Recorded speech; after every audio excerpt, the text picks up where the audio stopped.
ಕರ್ನಾಟಕ ಸರ್ಕಾರ ಮತ್ತು ಕೇಂದ್ರ ಸರ್ಕಾರದ ನಡುವೆ ಹೊಸ ಸಂಘರ್ಷ ಆರಂಭ ಆಗಿದೆ.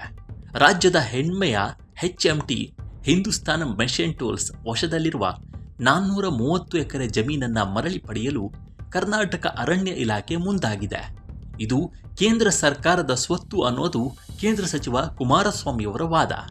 ಈ ಸಂಬಂಧ ಮಧ್ಯ ಪ್ರವೇಶಿಸಲು ಪ್ರಧಾನಿ ನರೇಂದ್ರ ಮೋದಿಗೆ ಕುಮಾರಸ್ವಾಮಿ ಪತ್ರ ಬರೆದಿದ್ದಾರೆ.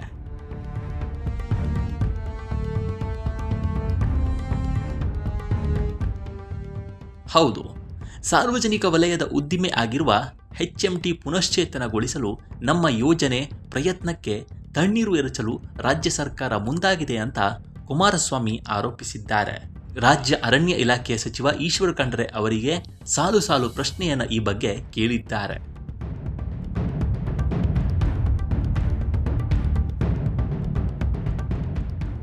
ಕೇಂದ್ರದ ತಮ್ಮ ಸಚಿವಾಲಯದ ಅಧೀನದಲ್ಲಿರುವ ಜಾಲಹಳ್ಳಿಯ HMT ಕಾರ್ಖಾನೆಯ ಕ್ಯಾಂಪಸ್ಸಿಗೆ ಭೇಟಿ ನೀಡಿರುವ ಕೇಂದ್ರ ಬೃಹತ್ ಕೈಗಾರಿಕಾ ಸಚಿವ ಕುಮಾರಸ್ವಾಮಿ ಅಕ್ರಮವಾಗಿ ಪರಬಾರೆಯಾಗಿ ಖಾಸಗಿ ವ್ಯಕ್ತಿಗಳು ಕಟ್ಟಿಕೊಂಡಿರುವ ಗಗನಚುಂಬಿ ಕಟ್ಟಡಗಳ ಜಾಗಗಳನ್ನು ವೀಕ್ಷಣೆ ಮಾಡಿದ್ದಾರೆ.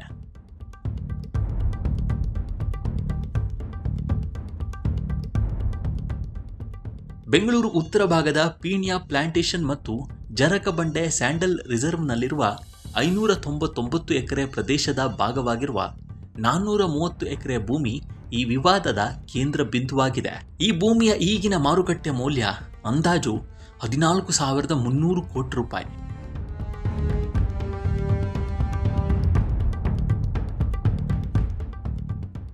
ದಶಕಗಳ ಹಿಂದೆ ಇದನ್ನ HMTಗೆ ರಾಜ್ಯ ಸರ್ಕಾರ ನೀಡಿತ್ತು.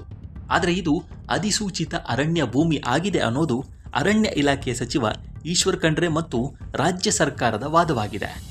ಆದರೆ HMT ಮತ್ತು ಕೇಂದ್ರ ಸರ್ಕಾರಗಳು ಕೈಗಾರಿಕಾ ಉದ್ದೇಶಕ್ಕಾಗಿ ಕಾನೂನುಬದ್ಧವಾಗಿ ಇದನ್ನು ವರ್ಗಾಯಿಸಲಾಗಿದೆ ಅನ್ನೋದು ಕುಮಾರಸ್ವಾಮಿಯವರ ಪಟ್ಟಾಗಿದೆ.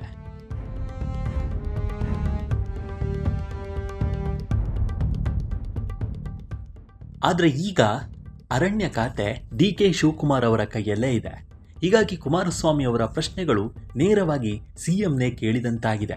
1901ರ ಮೈಸೂರು ಗೆಜೆಟ್ ಪೀಣ್ಯ ಜಾಲಹಳ್ಳಿ ಪ್ಲಾಂಟೇಶನ್ಗೆ ಸೇರಿದ 599 ಎಕರೆಯನ್ನ ರಾಜ್ಯ ಅರಣ್ಯ ಎಂದು ಘೋಷಿಸಿತ್ತು. ಇದರ ಜೊತೆಗೆ 1932ರ ಮತ್ತೊಂದು ಅಧಿಸೂಚನೆ ಜರಕಬಂಡೆ ಸ್ಯಾಂಡಲ್ ರಿಸರ್ವ್ ಅಡಿಯಲ್ಲಿ ಇನ್ನೂ 444 ಎಕರೆಯನ್ನು ಇದಕ್ಕೆ ಸೇರಿಸಿತ್ತು.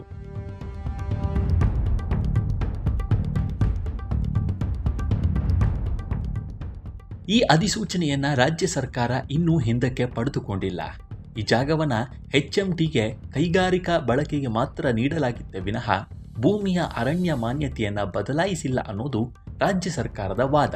ಭಾರತಕ್ಕೆ ಸ್ವಾತಂತ್ರ್ಯ ಬಂದ ತರುವಾಯ ದೇಶದ ಕೈಗಾರಿಕೀಕರಣದ ಸಂದರ್ಭದಲ್ಲಿ HMTಗೆ ಈ ಭೂಮಿಯನ್ನ ಮಂಜೂರು ಮಾಡಲಾಗಿತ್ತು.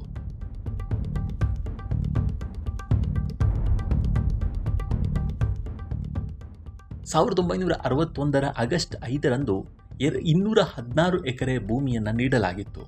ನಂತರ ಫ್ಯಾಕ್ಟರಿಯ ಉನ್ನತೀಕರಣಕ್ಕಾಗಿ 1963ರ ಆಗಸ್ಟ್ 12ರಂದು ದಾನಪತ್ರದ ಮೂಲಕ 185 ಎಕರೆ ಭೂಮಿಯನ್ನು ಹಸ್ತಾಂತರಿಸಲಾಗಿತ್ತು. ಈ ಜಾಗವನ್ನು ನಿರ್ದಿಷ್ಟ ಕೈಗಾರಿಕಾ ಉದ್ದೇಶಗಳಿಗಾಗಿ ಮಾತ್ರ ಬಳಸಬೇಕು ಎನ್ನುವ ಷರತ್ತನ್ನು ಹಾಕಲಾಗಿತ್ತು.